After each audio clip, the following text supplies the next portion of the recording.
Sadhu, sadhu, sadhu.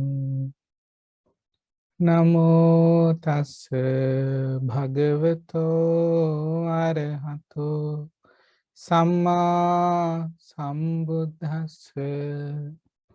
Namo tassa bhagavato arahato samma sambuddhassa. Namo tassa bhagavato arahato samma sambuddhassa. Homage to the Blessed One, the Worthy One, the Supremely Enlightened One. Sadhu, sadhu, sadhu.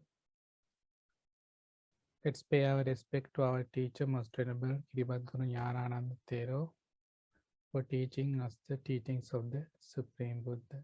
Sadhu, sadhu, sadhu. So today also we'll be learning a sutta. So as disciples of the Buddha,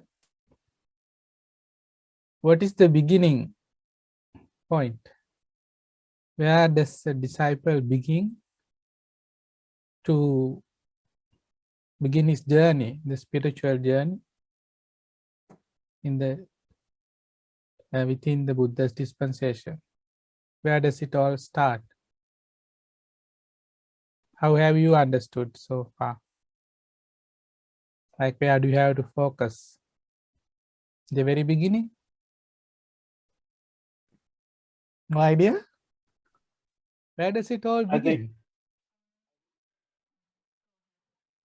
huh? like going for refuge to the Supreme Buddha, the Dhamma, and the Sangha, and then observing the 5 precepts. Yeah, even before that, like to do that, what should be there? Or else Also, you won't go Bhante? for the good. Huh? But is it Shraddha, Bhante? Faith in the faith. enlightenment of the Shraddha. Supreme? That's the beginning. So Shraddha means to believe in the words of the Buddha. Words in the sense is realization.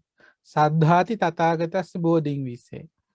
You have to believe wholeheartedly in the teachings of the Buddha, his wisdom, his realization.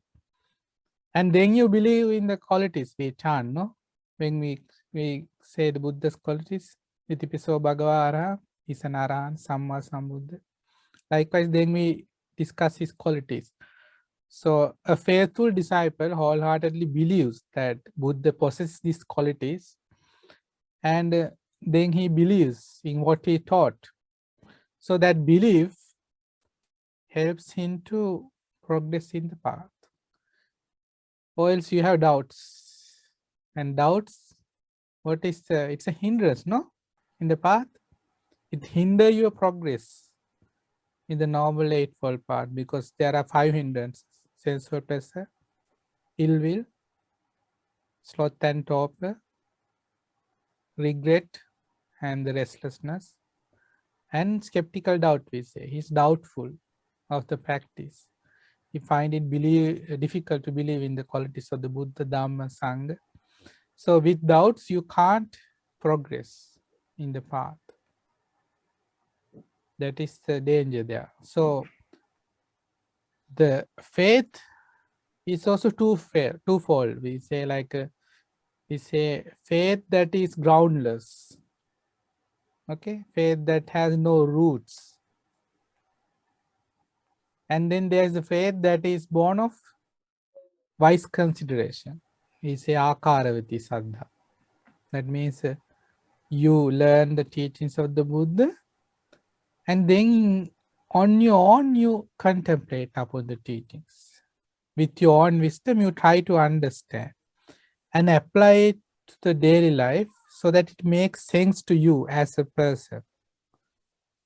So then when you apply the teachings and you see the result for yourself, then that is something personal, a personal experience you have. No one can come to you and say like, that is not so.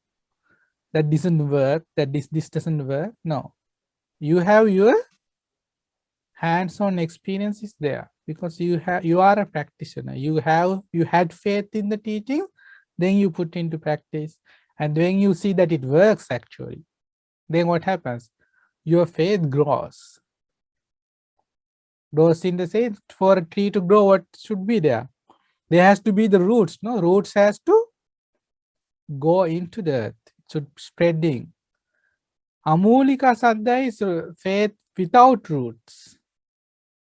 It's not grounded. That person is, Buddha said, he is like a strand that is say, or withered leaf, say a withered leaf that is on a level ground. When the wind blows in the north direction, it would be blown away to that direction. Similarly, if it is blown into the south, the wind blows, whatever direction the wind blows, it also is dragged away. Why? It is not grounded. So that is the nature of a person who doesn't have real faith. Faith born of his own understanding. Okay? So if you don't have that faith, that is what we should work towards. That is what we should aspire to have. So it is actually to have real faith means to actually realize the first fruition of the path, to become a stream entered and see for yourself the impermanence and the suffering caused because of impermanence, and also realize the fact that everything is devoid of a self, the non-self. You have to realize that you cannot exercise control over anything in this world. So what we call the, if you see these three aspects of life, anicca, dukkha, anattma, impermanent, suffering and non-self, then that's what it truly means to be grounded as a disciple of the Buddha. That's faith. You are established in faith there. That is why Buddha said, that means you have become a stream entered. That is the first fruition of the path. And then you have the guarantee you are freed from the 4 bad destinations, and you will definitely attain Nibbana within a maximum of 7 births. So that's when you are really grounded in faith, and there onwards you can grow.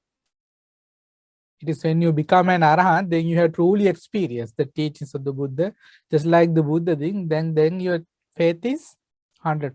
That is when you truly see the Buddha. So until that, we have to work towards that goal. We have to build on our faith. We have to improve. We have to foster and nourish that faith that we have. So learning the suttas again and again, studying, listening to Dhamma, and engaging in Dhamma discussions, Dhamma programs, all this helps to that end, to develop your faith in the Buddha. It is very important for a lay disciple or a monk that you have a solid faith in the teachings of the Buddha. You are grounded. Or else Buddha said the person who has not solidified his faith, he goes from one place to another, like looking for answers. No, he can't stay in one place and focus. If something doesn't work, he would switch to another. Like even any practice, even meditation, it takes time for a person to actually get accustomed and to learn the process. So if a person is doubtful, then he doesn't have the necessary patience to endure, to keep on practicing and striving, so you can ultimately realize the goals of the path. So faith is very important, and today the sutta we discuss this fact in a sense that the troubles you get into when you do not have this what you call akrarati saddha, or faith that has grounds, true faith with wisdom. So what for even a lay, not only lay person, even for a monk, how that can be a real obstacle in the path, we can learn in this sutta. The name of the sutta is Bhaddāli. Okay, on the middle and discourses. So there are the 2 types of faith, like the faith that has no grounds, no roots, and faith born of understanding, realization. Okay, so when you have this type of faith, like it is like, say, it is always, it guides you in life. Like, say, think of the six senses: eye and nose, tongue, body, and mind. So these faculties, they are always there, aren't they? And you always hear sounds, see things. It is part and parcel of life. Likewise, when you have this true faith, faith born of wisdom and understanding, and it encourages you to learn and learn the Dhamma more and more and guide yourself in your spiritual path. Because it always shows you the way, that faith. And it encourages you to more and more practice the teachings of the Buddha without wavering in the path. Just like the six senses help us to get through the day. Like, it's there. You can always rely on them. So this faith also, just like the senses are used, we should use our faith to learn the teachings of the Buddha. You have to engage in the practice. That has to be there. So your faith grows. So in this sutta, because no one else is going to do this for you, you on your own has to do this. If you read the suttas, if you study the suttas, if you learn and engage in Dhamma discussions, come to programs like this, you have to on your own personally nourish your confidence in the Buddha, Dhamma and Sangha, his teachings and all that. It's something you have to do on your own. Okay? So you have to take the responsibility for that. So in this sutta, at that time the Blessed One was living at Savatthi in Jethas Grove, Anathapindika's park. So then Buddha, he addressed the monks, and the monks, he told the monks, because I eat a single session. By so doing, I am free from illness and affliction, and I enjoy lightness, strength, and a comfortable abiding. Come, bhikkhus, eat at a single session. By so doing, you too will be free from illness and affliction, and you will enjoy lightness, strength, and a comfortable abiding. So here Buddha is encouraging monks to eat at a single session. Because in the early days, nowadays you know that as monks, we do not partake, we don't take food after noon. So before that we can have meals. But in the early days, in the Buddha's dispensation, monks would go for alms. Even at night, they went for alms. And those days, now if we go outside at night, there's electricity. So the roads are lit up. So you can either take a torch or whatever. But that was not the case in the time of the Buddha. The roads are not lit as they are now. So when the monks went for alms at night in the dark, sometimes they were attacked by, say, cows lying on the road. They would topple over them. They were attacked by some animals because you're going in the dark. And also there are cases where they would fall into pits. Likewise, there are many bad things, troubles happen to the monks. And there was an instance where a monk, thinking it is the front of the house, he went on the back side of the house. And the lady of the house was casting something out of the house, some water that she has to use, and she went outside to cast the water, only to see a person standing there in the dark.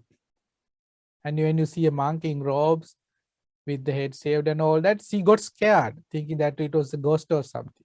She screamed.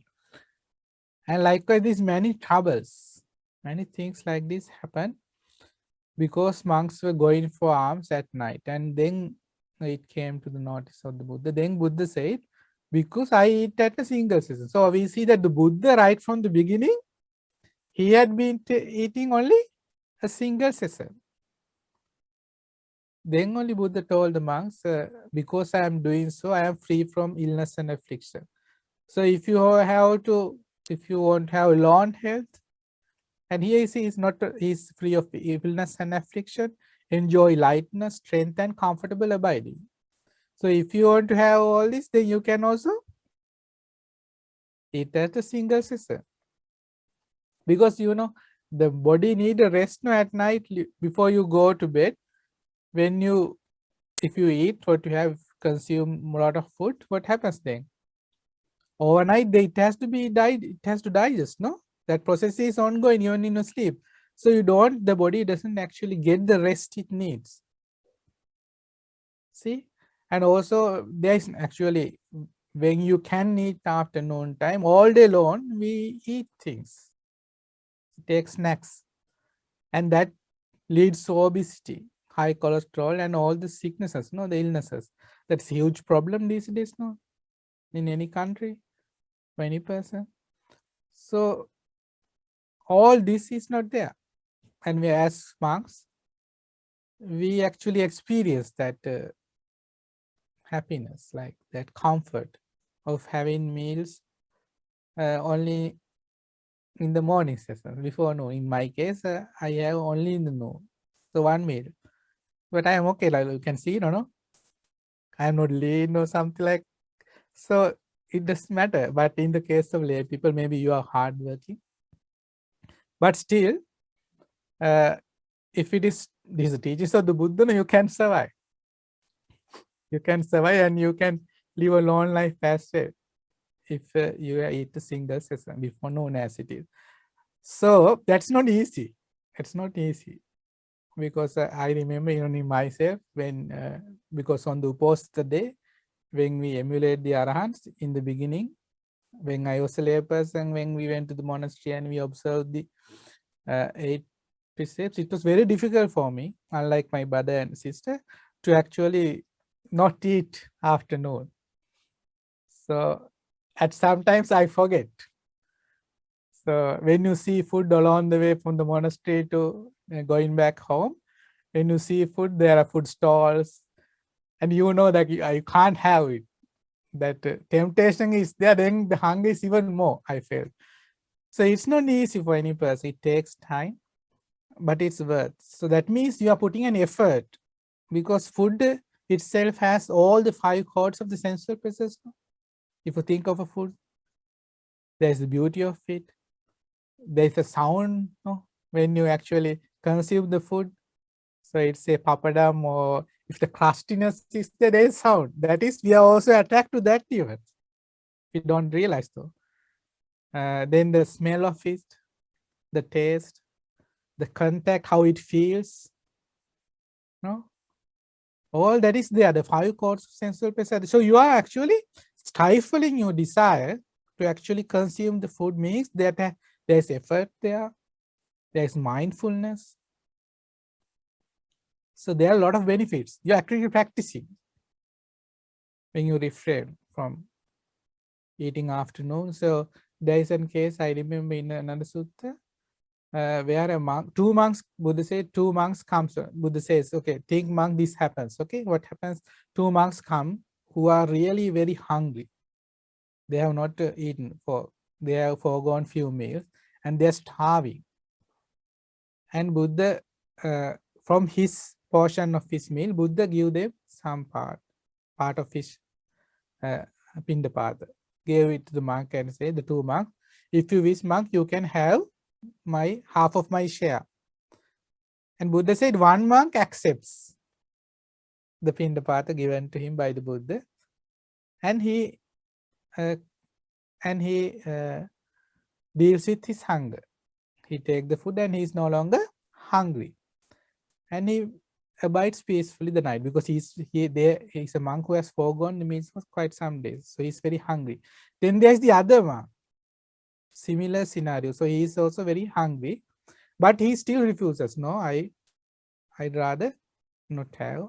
I can bear this. Buddha said, I praise that monk that he's foregoing the meal. Because if by doing so, he will grow in effort.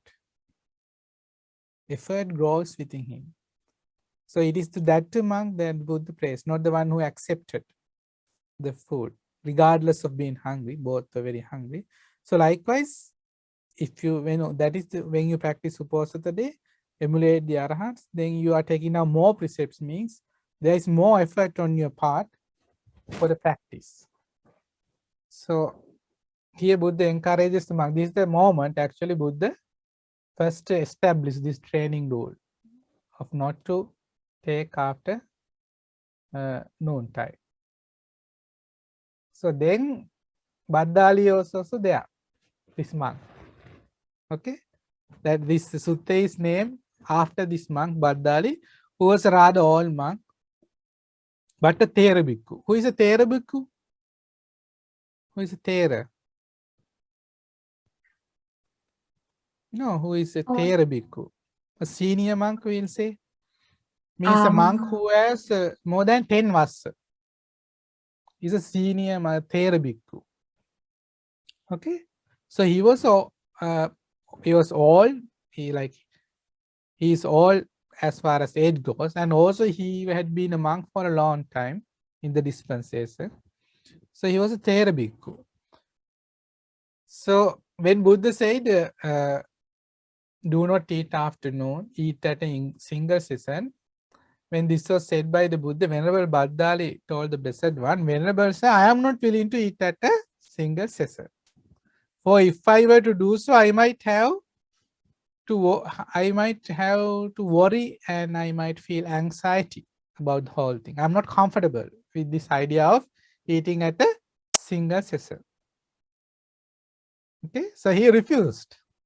The moment Buddha told this, Bhaddāli said, no, I am not going to do that. I will not eat at a single session. Now see the compassion of the Buddha. Did the Buddha scold him? No. Then he said, then Bhaddāli, eat one part there where you are invited and bring away one part to eat. By eating in that day, you will maintain yourself. Then Bhaddāli, when you go for alms, when they offer you, sometimes you are invited to houses, so when they offer you food, pinnapata, alms food, accept and have a portion of it. And take the rest with you. And then have it later. Okay? Still you can't eat afternoon, but you can have 2 times a day. That's okay, said the Buddha, out of compassion. But still, he said, Venerable Sir, I am not willing to eat in that way either. For if I were to do so, I might also have worry and anxiety about it. It's not something I can put up with. So he's straightforward, refusing. He wants nothing to do with the whole thing. So see, now he's refusing the words of the Buddha. He's gone for refuge to the Buddha Dhamma Sangha, the teachings, and the other monks, they are willing to. Then and there they took up the precept. And they were ready to live by the words of the Buddha. So what is he lacking, this monk? Bhaddāli, despite being in the Buddha dispensation for quite long time, being a Thera bhikkhu also, what's he lacking? Faith. Faith is Humility. the No, belief faith. is not there. Saddha is not there. Because if you have faith in the Buddha and Buddha says, okay, monks, eat at a single session, you can live comfortably, you will live long, it's easy for the practice and all this, then that means you don't believe that what he tells you to do leads for your happiness and welfare. You are failing to believe. You do not believe that. That is lack of faith. What else? So that's it. Even being a monk, being in robes, being among at the time of the Buddha, with the Buddha and among the Sangha, still there are monks who are lacking in faith. So having true faith is not something that should be taken lightly. It is something we have to work on. Like this monk who had failed to do so. That is why Buddha said, if there comes to me an honest person, a wise person, straightforward and honest, I teach him the Dhamma in the morning, but by the afternoon, he realizes the Dhamma. That qualities should be there, the honesty, the commitment, the straightforward means, that means whatever you are told to do, he does that. It's not evasive. He does not discard the advice. Such a person quickly realizes the Dhamma, said the Buddha. But such people are rare. Like in the case of the Bhaddāli, he was not willing to do as he was told. Then what happens? Because like, when we in the teaching of the Buddha, we comes again and again, we say thoroughbred horses. Thoroughbred means the well-bred quality horses. Like there are animals who are ill-bred. Ill-bred animals, you can't tame them. But the thoroughbred, the well-bred, they can be tamed. Likewise, the people also, they are the well-bred and ill-bred. Some people you can tame, some you can't. The teachings of the Buddha for the ones, for the thoroughbred ones who are easy to be tamed, that when you say do so and do not do so, then they are ready to conquer, agree and practice. So then when this training precept was being made known by the Blessed One, when the Sangha of Bhikkhus was undertaking the training, the Venerable Bhaddāli declared his refusal to comply. So when all the other Sangha, the Bhikkhus were ready to live by the precepts, the training rule, he refused.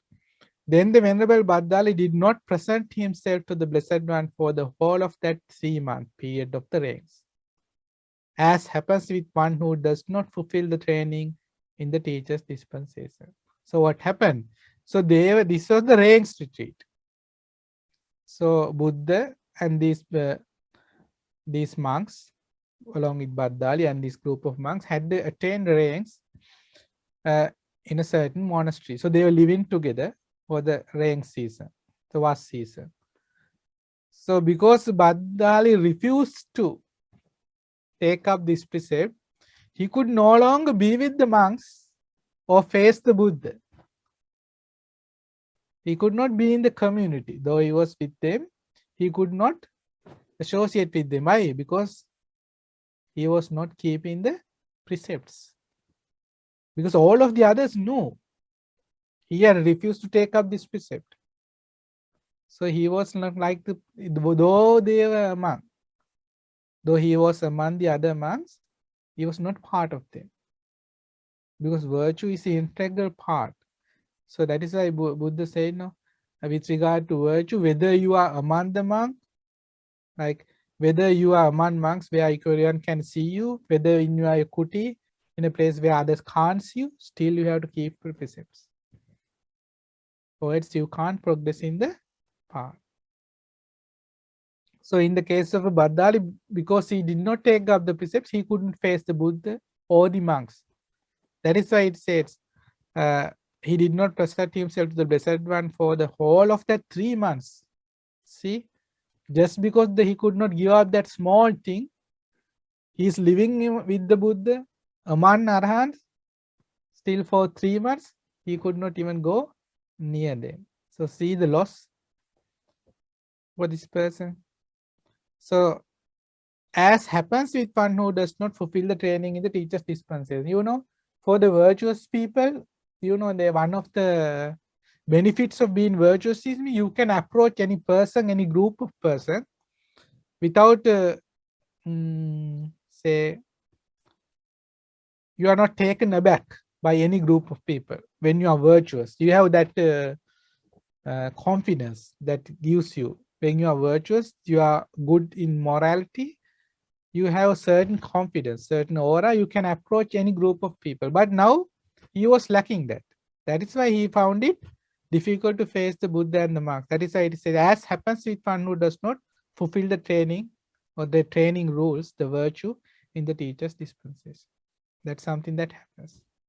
Now on that occasion, a number of bhikkhus were engaged in making up a robe for the Blessed One. Thinking with his robe completed, at the end of the 3 months of the reign, the Blessed One will set out wandering.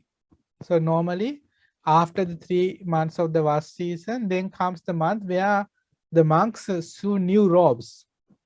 So it takes the whole month is left out for this because uh, at the time of the Buddha, there were no apparels. You have to take the cotton, you have to make the thread out of the cotton, then you have to weave them together and get the cloth. Then you have to cut it into pieces and sew the robe. Likewise, it's a huge process. It takes time. So that's why a month was set out after the rains to prepare the robes. And these group of monks, they were preparing the robe for the Buddha because he is about to leave after the rains in wandering. Then Venerable Bhaddāli went to those bhikkhus and exchanged greetings with them. After 3 months, now he only is approaching these monks. He sat down at one side. When he had done so, they said to him, friend, so these monks tells him, friend Bhaddāli, this robe is being made for the Blessed One. Once this robe is completed, he will set out in wandering because the rains is over. Please, friend Bhaddāli, give proper attention to his advice. At least now, pay heed to the Buddha's advice. Do not let it become more difficult for you later, or else you will stand to regretting later. Go to the Buddha and correct yourself. That's what they were saying. Don't talk to him. Because once he leaves after the rain, then you will only regret that this is what I did during the vast season. I didn't abide by the words of the Buddha, didn't take up the precepts. You will regret, surely. So then he realized, then he came to his senses. Yes, friends, he replied. Now see, that is the benefit of having noble friends. They will always help you in your spiritual journey. They will arouse mindfulness in you, as these monks did for Bhaddāli. Venerable Bhaddāli. Yes, friends, he replied, and he went to the Blessed One. And after paying homage to him, he sat down at one side and said, Venerable Sir, a transgression overcame me, in that like a fool, confused and blundering when a training precept was being made known by the Blessed One, when the Sangha of Bhikkhu was undertaking the training, I declared my refusal to comply. Venerable Sir, may the Blessed One forgive my transgression, seen as such for the sake of restraint in the future. So he was asking for forgiveness now that he sees that he wronged in this way by not taking up the precepts, and he said, I will not do this in future, so accept my apology. So he wanted to correct himself. Then Buddha said, Bhaddāli, this circumstances was not recognized by you. So he says, Bhaddāli, you failed to see this. What did you fail? The Blessed One is living in at Savatthi, and the Blessed One will know me in this way. How? The bhikkhu named Bhaddāli is one who does not fulfill the training in the teacher's dispensation. This circumstance was not recognized by you. You didn't think now that the Buddha is thinking, okay, this Buddha knows me in this way that I am one who does not live by the training rules. Also, not only that, Buddha said, also this circumstances was not recognized by you. What? Many bhikkhus have taken up residence at Savatthi for the rakes, and they too will know me in this way. How? The bhikkhu named Bhaddāli is one who does not fulfill the training rules in the teacher's dispensation. You didn't think of this also. So the other monks also will know you in this way. You didn't give any thought to that. Also, you fail to think many bhikkhunis have taken up residence in Savatthi. They would also know that you had refused to take up the precepts, the training rule that I had enforced. You didn't give thought to that either. Also, you fail to contemplate, fail to think. Many men and lay followers, lay women, lay followers who because those days when Buddha enforced a precept, people also came to know of it. Unlike nowadays, the people don't know about the precepts. People don't know what the monks are supposed to follow. So even if a monk were to break a precept, they don't know it's wrong. So that was not the case in the time of the Buddha. So the monks had to follow the precepts, or else they will be ridiculed, criticized. Like say nowadays, like even in Sri Lanka, the situation is the people are not knowledgeable of the precepts.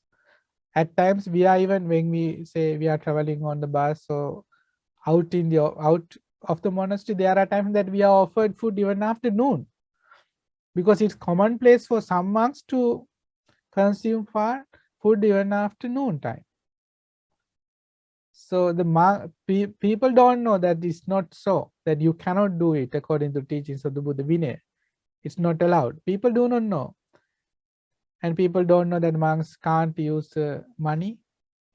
Likewise, most of the precepts, they have very limited or actually no knowledge of the precepts monks should keep. So the monks, in that sense, the monks can do anything what they want. But because people don't know they are doing something wrong, because they are not aware of the precepts. But at the time of the Buddha, that's not the case. You'll get caught. Because they know you are not supposed to do that. This is the way you should abide. They know all the precepts.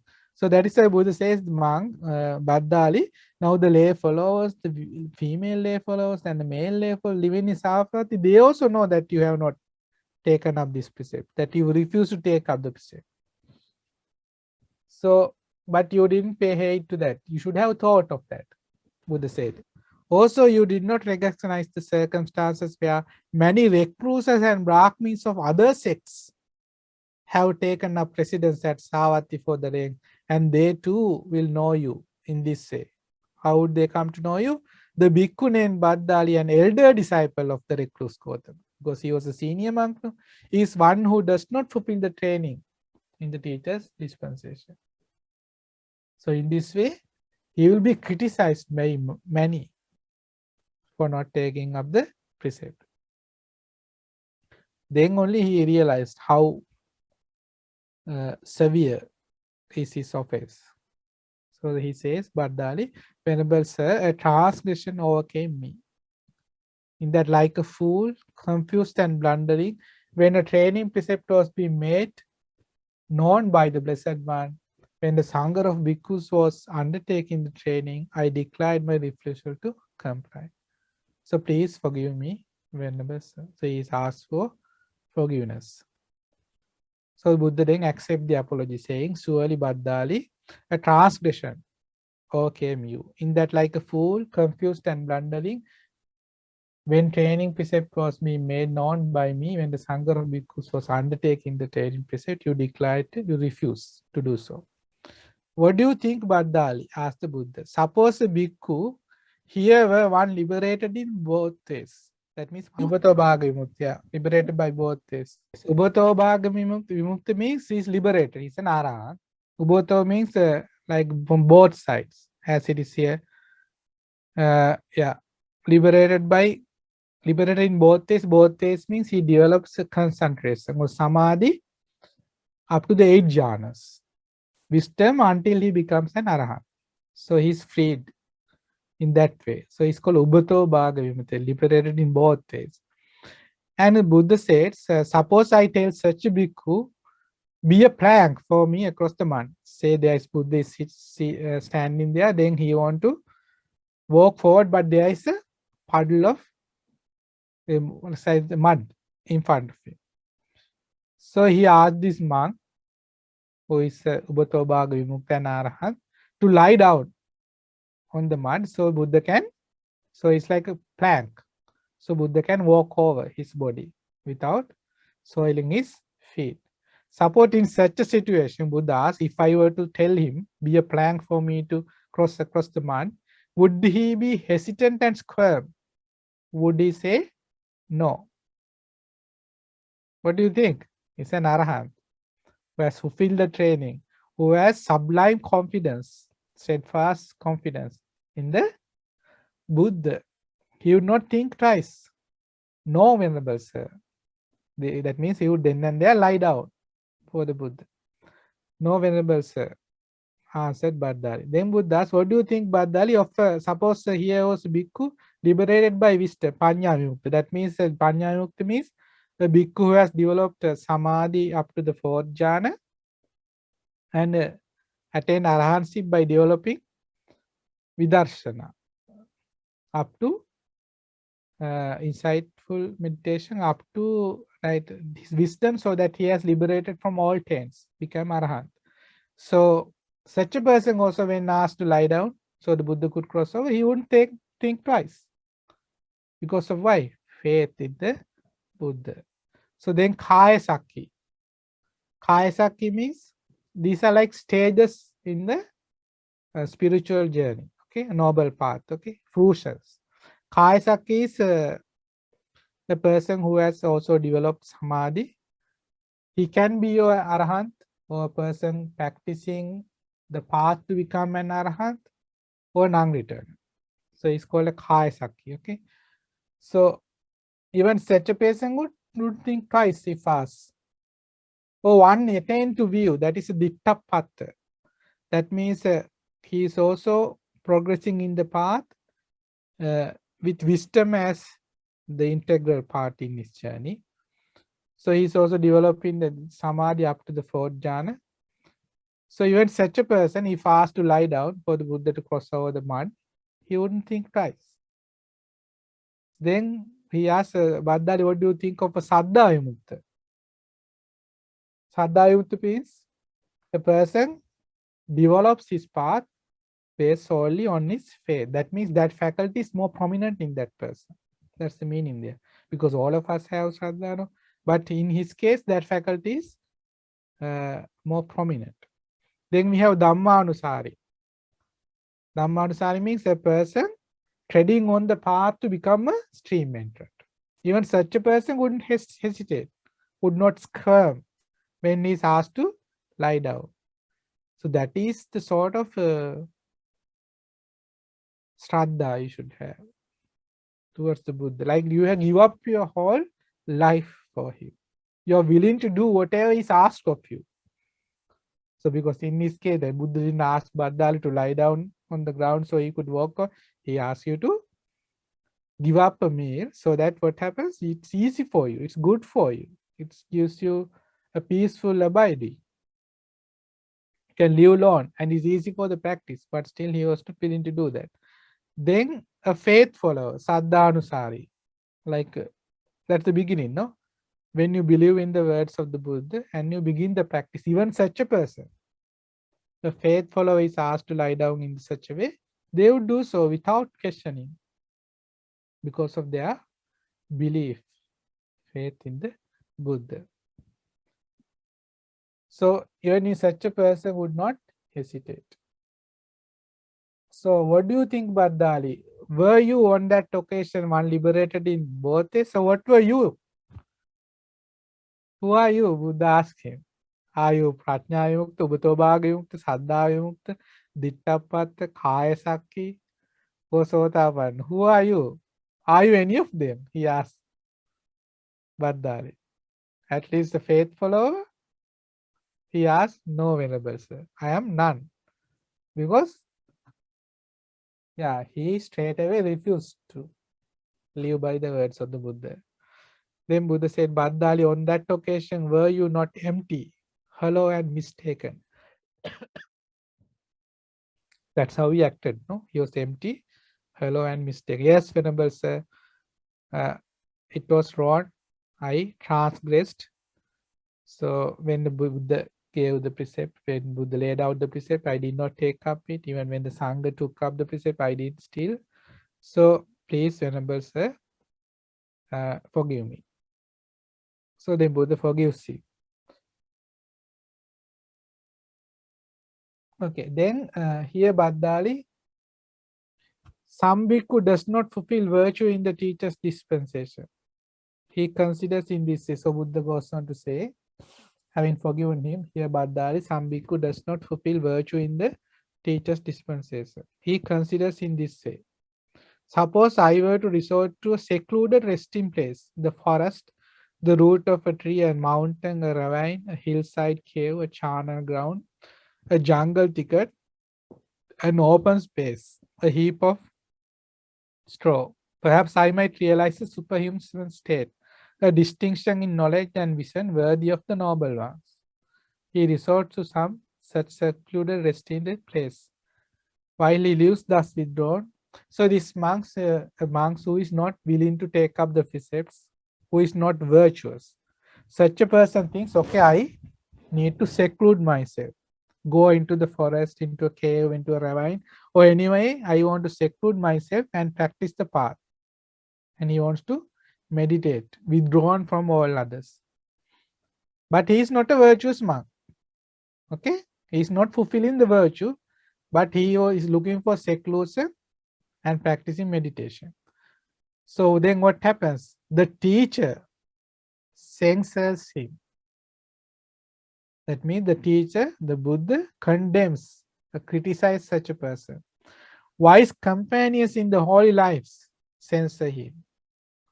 The fellow monks criticize that monk. Why? Without fulfilling virtue, he is trying to practice in seclusion with the goal of attaining what? A superhuman state. That means fruits of the path. Will he ever be able to do that? No. So, because that's not the path. Path begins with virtue, faith, practicing virtue, purifying, morality. Then comes concentration, then wisdom. So there is a methodical approach, because or else you can't achieve any of these things. So when he tries to do this, the Buddha would criticize him. The fellow monks would censor him. Not only that, gods censor him. Even the gods see that this monk is not virtuous, but he is trying to live in seclusion and practice the path, meditate and attain fruits of the path. That is not going to happen. Even the gods, because God, the dispensation, when it comes to Buddha's dispensation, does not belong only to the humans. Because we say Sattha Deva Manusana, that means Buddha is the teacher of both gods and humans. So the Devas have equal say in the Buddha's dispensation. They also want to see, they like to see this dispensation flourish. So they like to see disciples who wholeheartedly practice the teachings of the Buddha as it is taught. They want to see them live a virtuous life. If so, they would help you. But in this case, this monk is not doing so. Therefore, even the gods censor him. And he himself censors himself, because he also has the regret. No, that person, no, he is not virtuous. No, he can't hide that from himself because he knows. So he also condemns himself. That remorse is there. Being censored in this way by the teacher, by wise companions in the holy life, by gods and by himself, he realizes no superhuman state, no distinction in knowledge and vision worthy of the noble ones. Why is that? That is how it is with one who does not fulfill virtue in the teacher's dispensation. So that is clear now. This is something you have to understand. If you are not a person who fulfills virtue in the Buddha's dispensation, there is no way you can achieve fruits of the path, no matter how hard you try. So here Bhaddāli, some bhikkhus does fulfill virtue in the teacher's dispensation. He considers in this way, suppose I were to resort to a secluded resting place, the forest, the root of a tree, a mountain, a ravine. So another bhikkhu who is virtuous, if he thinks to go in seclusion and practice and attain the fruits of the path, he can do that. Here it says, he realizes a superhuman state, a distinction in knowledge and vision worthy of the noble one, because that is how it is, that's the nature. How does he achieve this? Quite secluded from sensual pleasures, secluded from unwholesome states, he enters upon and abides in the first jhana. He is able to attain the first jhana, then the second, third, and fourth likewise. And then after attaining the fourth jhanas, what does he do? Now, because his mind is established in the fourth jhana, it can be used. It is wieldy. It's pure, and it can be used to attain the three knowledges. First knowledge is knowledge of recollecting past lives. Ubbe Nivasanusati Jnane. He can recollect the manifold past lives in this fourth jhana. So we learned a simile for that. Now, what is the simile Buddha gave? Just like a person who had gone from one village to another village and from that village to another, and he has returned. Likewise, he can recollect, no? I went from this village to that, and from that village to that, and I again came back. Likewise, a person can, when he attains the Ubbe Nivasanusati Jnana, knowledge of, gains the knowledge of recollecting past lives, he can recollect many past lives, many hundreds, 100,000s, likewise. And he can see, this was my name in that life, this is how I lived, this is what I ate and drink, this is how I spent my life. Likewise, in detail, you can recollect. So you gain this knowledge of recollecting past life. Then you gain the knowledge of Chutupapata Jnana, passing away and rebirth of beings. You see, beings how having done good are born in the heavenly worlds, and having done evil deeds, they are born in the bad destinations. You can see that. And Buddha gave a simile for us to understand that. What is the simile? There is a person on the top of a building at crossroads, no? Yeah. And at the higher topmost terrace, or say topmost story, from there the person looks down and he's at a crossroads. So he could see, he has a bird's eye view of people entering a certain house, leaving that house, crossing the road and entering another house. Likewise, you can see whole thing, how it happened. Likewise, with the divine eye, Buddha could see a person, any arahat, any person who attains this knowledge, gains this knowledge of recollecting, seeing the passing away and rebirth of beings. They can see this clearly, has the bird's eye view of how beings pass away from one birth to another. The rebirth, they can see that. So that is the second knowledge. What is the third knowledge? We say asavakkaya jnana, no? Knowledge of eradicating the asavas, freeing oneself from the pains. So that knowledge. So what's the simile for that Buddha gave?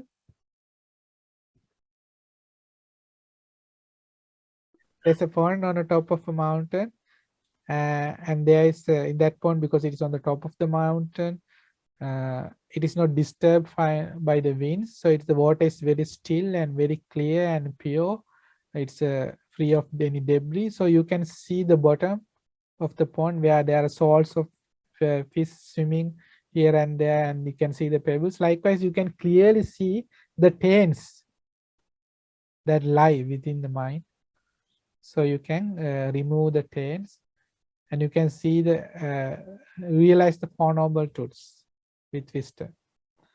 So that happens, by that you gain asavakkaya jnana, that you have freed yourself from the taints. Likewise, these threefold knowledge you can gain, but it all begins with having faith and faithfully practicing virtue. Then you can live in seclusion and then attain jhana, then gain the threefold knowledge and attain liberation. It all begins with faith. So, so in this way, this is a methodical process. No, now, if Buddha did not teach this is how to approach the spiritual journey, there is no way of a person to find this. So that is why now most Western practitioners, they are more focused on what samadhi, attaining jhanas, developing concentration, but they don't pay as much heed to the virtue, practicing morality, living a more virtuous life. So without having that solid groundwork, you can't build upon. So it is very important that you keep the precepts, you fulfill the precepts, like for a lay practitioner to keep the 5 precepts properly, and any moment you can have to take the 8 precepts at least 4 times, 1 time per month for the poya, or all 4 poyas if you can. emulate the arahants, take up the 8 precepts and develop your virtue, purify your morality. So, because we have a clear path, no? Because we know the true way to realize the teachings, true way to real liberation, that is taught to us by the Buddha. But now say in India, we know that festival, what you call the Kumbh Mela, no? Where many people get together near the Ganges river. You know, millions of Hindus come there to bathe near the Ganges river. So along with naked ascetics, they get in the water. Last time around, I think like there was 110 million people. They are to bathe in the freezing cold water. At that special auspicious time where these 3 rivers, Ganga, Yamuna and Saraswati, they meet. That is what why it is called Sangam. Where this the place where the 3 rivers meet. They go there in that auspicious time and they all dive in the water, bathe in the river, freezing cold water. Why? They think by doing so, they are cleansed of all sins. They are trying to wash away their sins by doing so. Because they don't know any better. Because they have not heard the teachings of the Buddha. You know what the Buddha said of the Noble Eightfold Path? No, the Noble Eightfold Path, Buddha said, is the way to bathe without having water. The way to bathe without using water. Because when you practice the Noble Eightfold Path, all the impurities, what is the impurity? The defilements within you, you are cleansed of them. You know? So Buddha says the Noble Eightfold Path, the way is the way to purification. So, so cleanse your sins by practicing the Noble Eightfold Path. That is the way shown by the Buddhas. Because it is easy to bathe in the freezing cold water, no? Rather than to practice the Noble Eightfold Path and abandon the unwholesome and develop the wholesome, that's very difficult. That is the most difficult thing. That is why the monk life is very difficult, where you give up the sensual pleasures. To give up the sensual pleasures and ordain, that's difficult. We said when Arahant Sariputta. Even more difficult is to live the monk life, to love the monk life. That's even more difficult. Even more difficult is to actually apply yourself to the practice. If you are able to do that, then it doesn't take much time, he said, to realize the fruits of the path. Because even with us, we have monks who have ordained from, say, they have been in the army, special forces. And you ask what's more difficult, this practice or the training you had in the special forces? This is much difficult. There's no comparison. This is much tougher. So likewise, it's not an easy thing. So, but if you do practice, then there are the results. Because Buddha said, even if a monk who has ordained in the dispensation, he is crying. He's in tears because the practice is difficult. But still, if he keep to the practice, he will reap the benefits. Because that is the nature. Because the returns are for sure. The returns are there. It's just about whether you apply yourself or not. That's the distinction. Because the Noble Eightfold Path, if you practice, you can reap the benefits. So in this way, you can, by this way, having gained the 3 knowledges, you can attain arahantship in the dispensation. So, so you say like there has to be the directions, no, given in by the Buddha. If the Buddha is not there to show us the path, then we are all lost. Think of Kisagotami, no? Kisagotami lost her son, and she was in distraught, and she had the babies. Son is a very newborn baby, I think, few months old, and the baby died, and she cuddled the baby, and he was running from person to one person to other. Wake up, but clearly she was dead. That means she was not in a good state not in the right state of mind. She was so distraught that she couldn't come to terms with the fact that the child had died. So he was running and here and there, and until she met the Buddha, and Buddha said, "Kisagati, okay." Then she told the Buddha, can you cure the child? Can you make him break? Then Buddha said, "Oh, yes, I can, but you have to go get me something." So she asked, what? Anything, I'll get you. Then get me some mustard seeds from the house, but it's not just mustard seeds. You have to get me mustard seeds from a house where any person have not died in the past. So she went from one house to another looking for a house where she can get mustard seeds where any person had not died. So, but she couldn't find such a house. There are, of course, mustard seeds, but when she asked whether someone has died in them, of course, person, because you can't find a house there, because this death is inevitable. It's something that is there. With birth comes death. Where there's life, there's death. So then when she was going from one house to another, gradually she came to the realization death is something that is there. It is a predicament of life. It is not something we can shy away. And she understood. Bit and bit mindfulness and wisdom arose within her, and she came to the Buddha.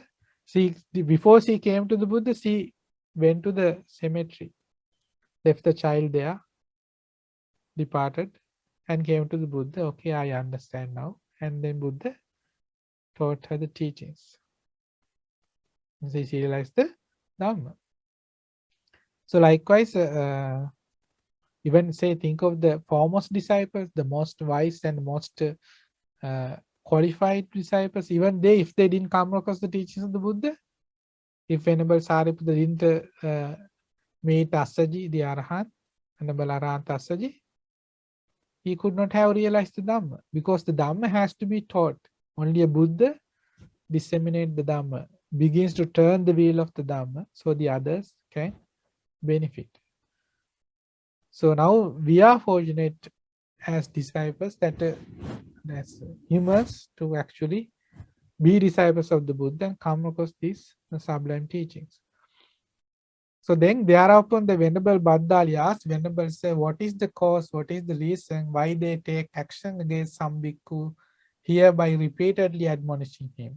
What is the cause, what is the reason why they do not take such action against some bhikkhus, hereby repeatedly admonishing him? So Bhaddāli has a question. Bhaddāli asks Buddha, why do these monks, for certain monks, they admonish them, they advise them again and again. For certain monks, they don't do that.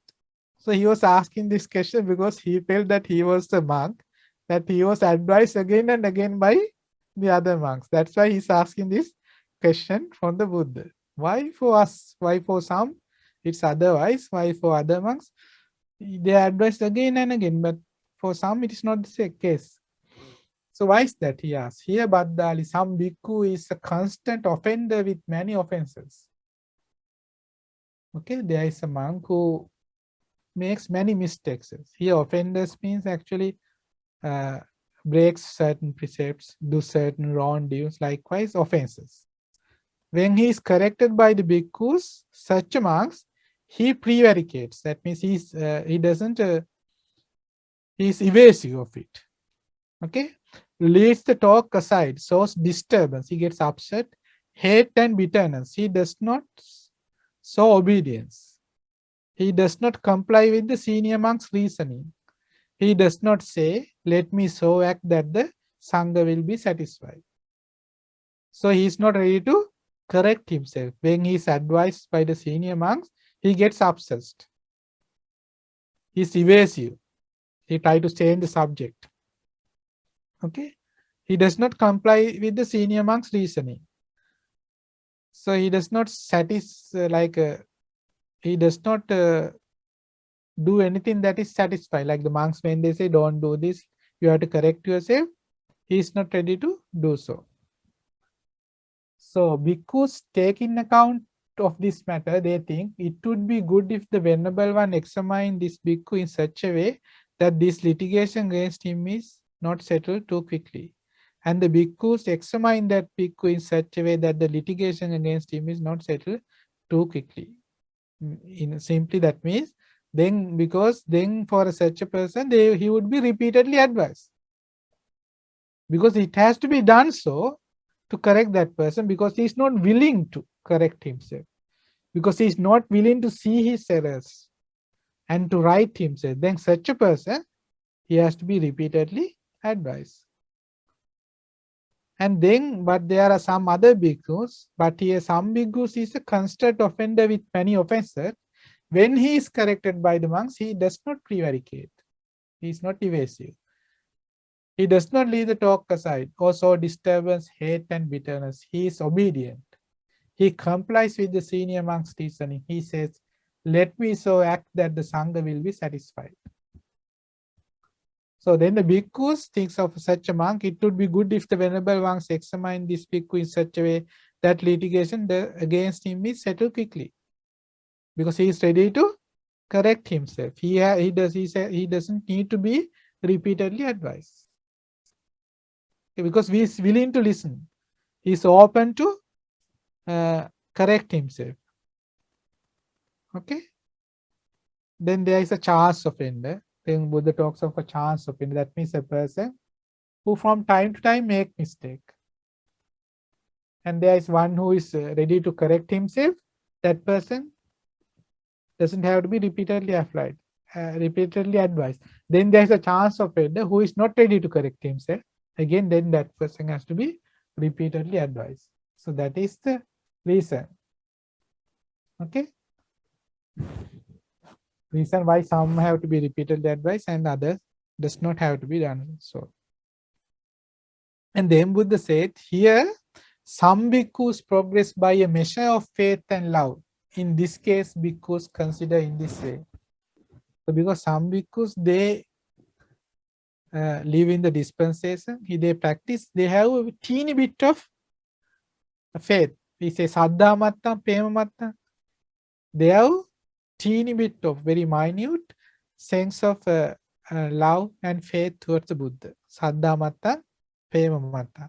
It says here some bhikkhus progress by a measure of faith and love. In the case bhikkhu, so the other bhikkhus thinks, friends, this bhikkhu progresses by a measure of faith and love. We should repeatedly admonish him, thinking, let him not lose that measure of faith and love. So that is why this Bhaddāli was repeatedly advised, because they were having compassion, being compassionate toward him, even the Buddha. Like this they thought, suppose a man had only one eye, then his friends and companions, his kinsmen and relatives would guard his eyes, thinking, let him not lose his one eye. So too some bhikkhu progressed by a measure of faith and love, then the other monks would repeatedly advise him, thinking, may he not lose that measure of faith and love as well. So see, this is why it is important to associate with noble friends. No, it's the noble friends that helps you to stand up on your feet when you are down. Protect your faith in the teachings of the Buddha. They are the ones to encourage you to listen to Dhamma, go to the monastery, do chores, give dana. All this is encouraged by the noble friends. So that association is very helpful to progress in the path. So they actually help you to, because we are all actually, we have Saddha Mattam, Pema Mattam. That is the truth.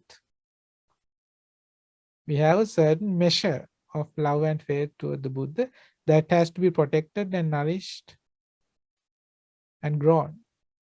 For that, we need the association of noble friends. It's very important nowadays.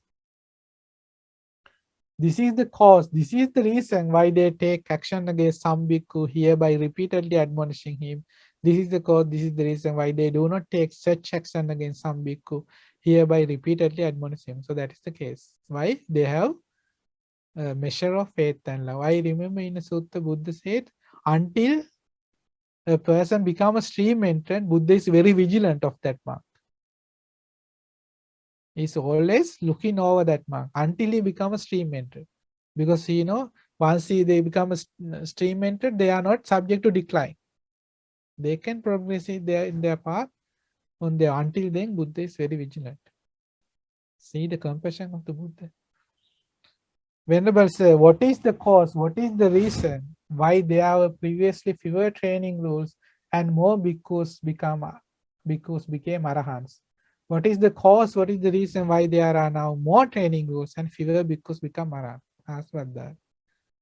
Why Buddha? Before there are only few training rules, but more attain arahantship. Now there are more trainings, but few become arahants. Why? Asks Bhaddāli. Then Buddha said, that is how it is, Bhaddāli. When beings are deteriorating and the true Dhamma is disappearing, then more training rules are needed, yet fewer bhikkhus become arahants. So this decline was seen at the time of the Buddha, when Buddha was there. Now it has been how many years? More than 2,500 years. So imagine, now that is why we don't see arahants. So we see a decline. The true Dhamma is disappearing. Why? It's been many, many years. So this decline is something that began even in the Buddha was there. The teacher does not make known the training rule for disciples until certain things that are the basis for decline become manifest here in the Sangha. But when certain things that are the basis for decline become manifest here in the Sangha, then the teacher makes known the training rules for disciples in order to ward off those things that are the basis for decline. So in the beginning of the dispensation, Buddha did not enforce any precepts because the monks were so restrained that they didn't do any bad deeds. So, but later on, when the certain things manifested, then and there Buddha enforced the precepts.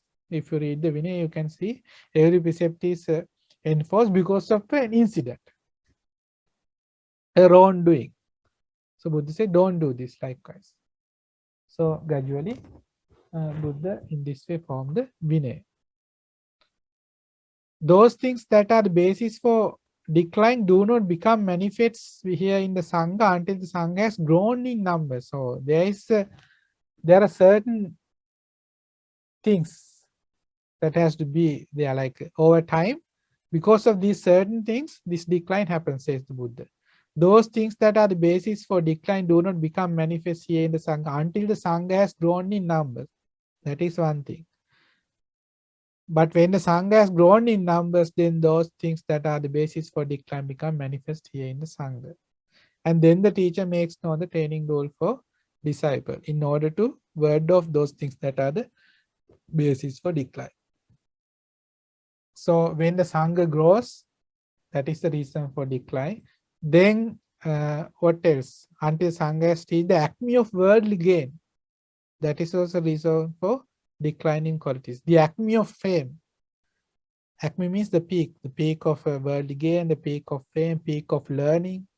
That means when monks are become more and more knowledgeable, lived long the monk life. They have lived the monk life for a long time. But when the Sangha has lived the monk life, then those things that are the basis for decline become manifest here in the Sangha. And then the teacher makes known the training rules for disciples in order to ward off those things that are the basis for decline. Okay?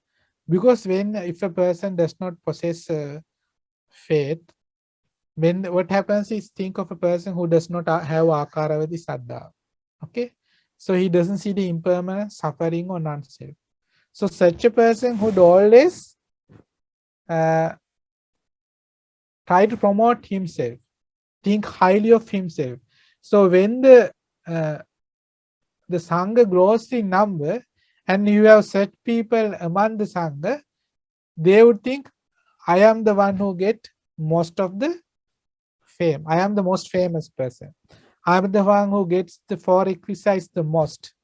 I am the one who is worthy of having the fame and fortune.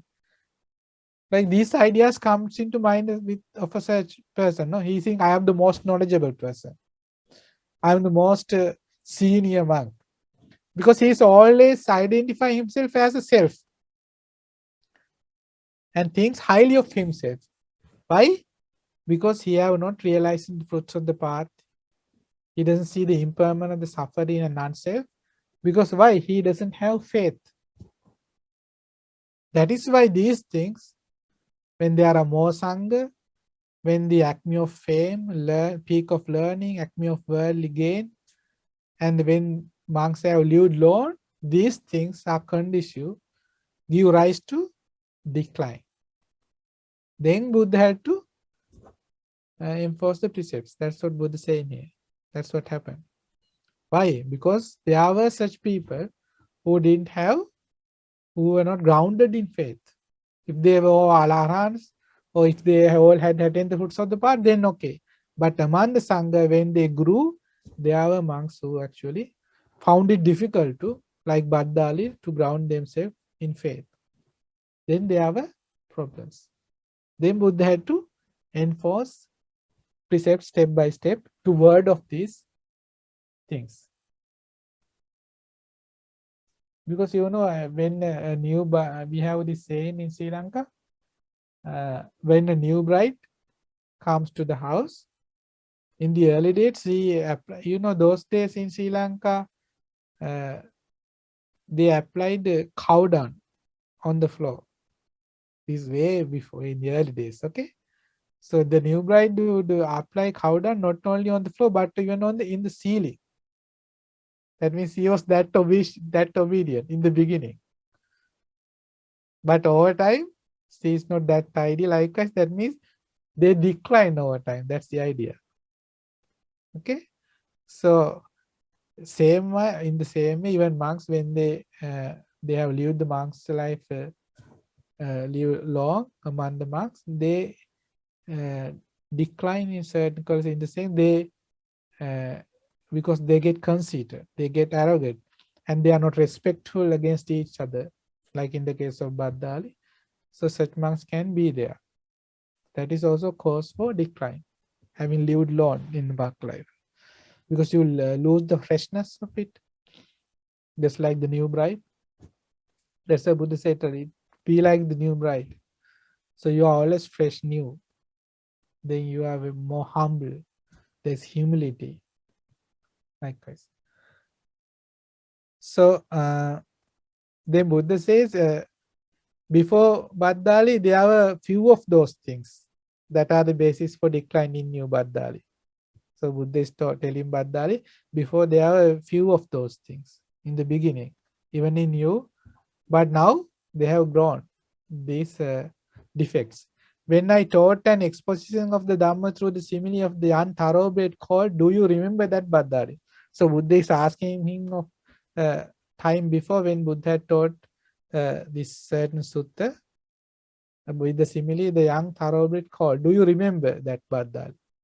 Then Bhaddāli says, no, Venerable Sir. To what reason do you attribute that? What do you think is the reason that you do not remember? Asked the Buddha. Venerable Sir, I have long been one who did not fulfill the turning rules in the teacher's dispensations. So Buddha asked the question, do you remember that time when I taught you this sutta? He says, I don't remember. Then Buddha then asked, do you know why you don't remember? Then he says, it is because I have long been one who did not fulfill the turning in the dispensation. So he had not properly practiced the virtue for quite some time. So we are talking about the Thera Bhikkhu. See? So even the times of the Buddha, some found it difficult to base themselves on real faith. That is not the only cause or the only reason, said the Buddha, but rather by encompassing your mind with my mind, I have long known you. Thus, when I am teaching the Dhamma, this hollow man, hollow means this worthless, empty man, does not heed it, does not give it attention, does not engage it with all his mind, does not hear the Dhamma with eager ears. So Buddha had known of him for quite a long time as a person who does not pay proper attention when teaching the Dhamma. Why? Buddha sees his mind. Buddha penetrates his mind, sees things and sees that his mind is elsewhere when the Buddha is teaching the Dhamma. So for quite a long time, Buddha had noticed this. Buddha said, that is why you are not remembering. So think how attentive the Buddha is of his disciples. This is one person. He knows of all the disciples. how their state of mind is. He's so very vigilant. So then Buddha goes on to say, Bhaddāli, I will teach you an exposition of the Dhamma to the simile of the unthoroughbred court. Listen and attend closely to what I shall say. Yes, Venerable Sir, the Venerable Bhaddāli replied. So clearly the Buddha had not given up on the Bhaddāli, no? Even for hours alone, he had been vigilant and tried to help in admonishing again and again. So how compassionate. So then he is again willing to teach him the same simile. The Blessed One said, Bhaddāli, suppose a clever horse trainer obtains a fine thoroughbred colt. Okay. He first makes him get used to wearing the bit. You know, bit, the thing they put in the mouth of the horse, the string. You know, the bit, okay? While the colt is being made to get used to wearing the bird because he's doing something that he has never done before, he displays some contortion, writhing and vacillation. There's discomfort there because it's for the first time the horse is wearing the bit. But through constant repetition and gradual practice, he becomes accustomed and comfortable in that action. But over time, the horse gets used to the bit. So when the trainer sees the colt has become comfortable in that action, the horse trainer then what he does is makes him get used to wearing, the English translation as the harness. I think, you know, when a horse is attached to a carriage, there is a post that is kept across the neck of the horse, no? You know what you call that? So anyway, they make them a shoulder that is made out of wood, I think. So that thing. So then it is a bit, there's discomfort there because when you do that for the first time, but over time it gets used to it, the colt. So when the colt has become peaceful in that action, the horse trainer further makes him act in keeping in step, in running in circle, in prancing, in galloping, in charging, in the kingly qualities, in the kingly heritage, in the highest speed, in the highest fleetness, in the highest gentleness.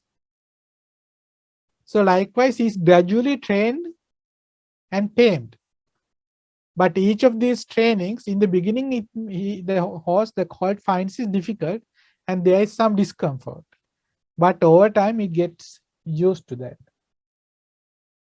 But through constant repetition and gradual practice, he becomes peaceful to those actions, the colt. So when the colt has become peaceful in these actions, the horse trainer further rewards him with rubbing down and grooming. Then the horse is rubbed down, groomed, and harnessed and decorated. And now the horse is ready for the king. When a fine thoroughbred colt possesses these 10 factors, means the training in this case, they train him in these 10 things, he is worthy of the king, in the king's service, and considered one of the factors of the king. So he is one of the factors in an item, something the king has, the thoroughbred horse. So too, Bhaddāli, when a bhikkhu possesses 10 qualities, he is worthy of gifts, worthy of hospitality, worthy of offerings, worthy of reverential salutations, and unsurpassed field of merit for the world. What are 10? What are these 10 things that the Buddha, that the bhikkhu possesses? Here, Bhaddāli, a bhikkhu possesses the right view of one beyond training, the right intention of one beyond. One beyond training means an arahant. So arahant possesses, we have learned the 10 qualities, no? Right view, right intention, right speech, right action, right livelihood, right effort, right mindfulness, right knowledge, right concentration, right knowledge, and right liberation. So those 10 things, no, is possessed by an arahant. When a bhikkhu possesses these 10 qualities, he is worthy of gifts, worthy of hospitality, worthy of offerings, worthy of reverential salutations, and unsurpassed field of merit for the world. Just like the colt that possesses the 10 qualities and is worthy of the king. Okay. So that is what the Blessed One says. The Venerable Bhaddāli was satisfied and delighted in the Blessed One's words. And there ends the Bhaddāli Sutta. So this actually helped Bhaddāli to correct his wrongs and progress further in his spiritual journey. So likewise, we have also, now that we have come across the teachings of the Buddha, we have to try to grow in faith. No, it's very important. That's what we learn, how important it is to have true faith in the teachings of the Buddha, and how important it is to ground yourself and develop yourself, your virtue. That you have to pay attention to your virtue, your morality, and purify your morality. So that is an integral part of the teaching. Then you can gradually bit and bit develop meditation, practice meditation, and thereby develop wisdom. So you have to do this on your own, and because you know your faults nowadays, because there is no Buddha to. If there was Buddha, then he can, like he did to Bhaddāli, he can see through to you, no, and correct your wrongs, see your faults, your defects, and admonish you in a certain way that you grow in spiritual qualities. But now, honesty is your best friend. Like you have to be honest with you, and you know your shortcomings better than anyone else, and you have to take the responsibility. And based on your faith in the teaching of the Buddha, and having the Dhamma as the mirror, no, when you have Dhamma as a mirror, you can see clearly. You can beautify yourself, no, with that mirror. How do you beautify yourself? By doing meritorious deeds, by wholesome deeds. You can beautify your life with the mirror of Dhamma, develop in good wholesome qualities, correct your wrongs, and you take responsibility for your own development, your spiritual enhancement, because that's the only way, because you have to do this on your own. So that is why we learn the suttas. That helps us. It provides us the necessary guidance so that we can correct our mistakes. Because to use the mirror of the Dhamma, you should know the Dhamma content. That is why we again and again learn a new suttas each day. So I hope this also was helpful for you. And if you gain this knowledge together with your mindfulness, effort, and your wisdom, you can, because it is said in according to your own wisdom. Everyone's wisdom is different now. So you can achieve the most you can in this life. Even if you fail to attain fruits of the path, then it's a win-win situation, no? Because you are born as a wise Deva in the heavenly worlds, and you get a second chance to associate with noble friends and realize the Dhamma for sure. That is there. So that is a Buddha said, no, Saddha mattam, Pema mattam. If you have a measure of love and faith in the Buddha, you will be born among the deities in the heavenly worlds. You have to believe in that words of the Buddha. So now we learn what it means to have Saddha mattam, Pema mattam. No, to wholeheartedly believe. There can be mistakes, you can correct them and move forward, just like Bhaddāli, the Venerable Bhaddāli. So grow in faith and confidence towards the Buddha. So this sutta also be helpful for us to grow in the noble path, grow spiritually, and realize the Four Noble Truths in this Gautama Buddha's dispensation. Sadhu, sadhu.